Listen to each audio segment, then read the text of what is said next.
Senator Rounds. Thank you, Mr. Chairman. First, let me begin by thanking all of you for your offer of service to our country. Mr. Mazzol and Ms. Davies, I've discussed the spectrum with you privately, but as I promised, I'd also like to ask you about it in this public forum. I've heard from over 30 senior DoD officials in hearings over the past 2 years, including the Secretary of Defense, Chairman of the Joint Chiefs, every service chief, and 8 combatant commanders, that vacating or sharing the 3.1 to 3.45 gigahertz band of the electromagnetic spectrum would have an extremely detrimental impact on our warfighting capabilities.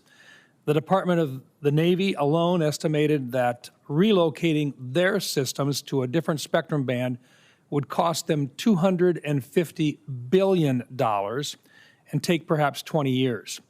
Secretary Hegseth has said that he would go to the mat when necessary for spectrum capabilities that he believes are an absolute requirement for the DoD and the men and women in uniform. Does the department have capabilities which require the 3.1 to the 3.45 gigahertz and the 7.4 to the 8.4 gigahertz bands of the spectrum that would play a critical role in a conflict with the PRC? Yes. Ms. Davies? Senator Rounds, I'm not fully briefed on this. I'm aware of the critical bands that do need to be protected. If confirmed, I look forward to being fully briefed and also supporting the President and the Secretary in national security needs for those spectrum. If confirmed, will you speak out and defend the 3.1 to 3.45 gigahertz and the 7.4 to 8.4 gigahertz bands of the spectrum if there are attempts to force other federal or commercial users into those bands in a way that impacts DoD capabilities? Yes, Senator. Yes, Senator. Thank you. Mr. Mazzol, I also want to ask you one final follow-up on spectrum as it pertains to Golden Dome. Will current plans for the Golden Dome architecture require increased usage of the 3.1 to 3.45 gigahertz band of the spectrum across the United States? Senator, I would defer on the specifics to General Mike Gutlein, who's the direct reporting program manager for Golden Dome. But as I look at the President's executive order, his vision for Golden Dome and the exacting requirements in that executive order, I can't imagine a situation where we would need less access and less frequent access to spectrum in the bands that you described. It would be fair to say then, and I think that forcing the department to share the lower 3 and the 7 and 8 bands of the spectrum in a suboptimal way, it would negatively impact the Golden Dome. Is that what you're saying to us today? Senator, that's what I'm saying. Thank you. Mr.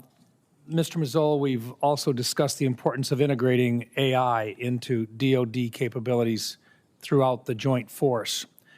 Do you agree that integrating AI-enabled systems and capabilities is essential to developing a superior kill web to the PRC, and that whichever side has a superior kill web is more likely to prevail in a conflict? Senator, I absolutely agree with that assessment. And I'll just say that since I've been in the department since the beginning of the administration and become familiar with this technology, that I believe that the U.S. military that is forged in the white heat of the AI revolution is going to be much different than the force that we have today. I agree. Mr. Anderson, the soft space cyber triad presents a powerful operational synergy, but integrating these capabilities across different commands can be challenging. What are the biggest hurdles to full synchronization, and how do we overcome them? Senator, I want to first thank you for the question and for the opportunity to speak to you about some of these issues in your office. I believe that triad of cyber, space, and the special operations community has a unique opportunity, specifically when we look at the information operations. We talk about how SOF provides a value proposition, but if we are not, if the department is not working in conjunction within those 3 realms, we'll be leaving a lot on the table when it comes to assets and opportunities. So if confirmed, Senator, it will be a priority of mine to work with my counterparts in the department, within the cyber and within the space community to make sure we have that synergy. Thank you. Thank you, Mr. Chairman. Thank you, Senator Rounds.